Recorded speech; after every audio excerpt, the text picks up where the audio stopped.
தடாமகுடம்னா என்ன அப்படின்னு கேட்டா, ஏனைய தெய்வங்களுக்கெல்லாம் தலைக்கு மேல ஒரு மகுடம் பொருத்தப்பட்டு இருக்கும். நீங்க எந்த கடவுளுடைய வடிவங்களை எல்லாம் வரைந்திருப்பதா இருந்தாலும் சரி, சிலையா இருந்தாலும் நீங்க பாத்தீங்கன்னா தலையில ஒரு மகுடம் பொருத்தப்பட்டு இருக்குமானால் நீங்க ஒன்ன பார்த்து தெரிஞ்சுக்கலாம், இது வைக்கப்பட்டது.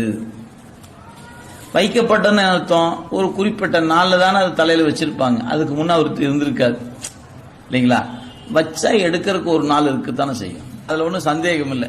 அது மாதிரி இந்த மகுடத்தை யாரெல்லாம் ஏற்றுக்கொண்டார்களோ அவங்கெல்லாம் இறங்கி வைக்கிறதுக்கும் ஒரு நாள் இருக்குது. சரி, சுவாமிக்கு அந்த மாதிரி ஒரு மகுடம் இருந்தா தான் நாமளும் அப்படித்தான் கேட்போம்.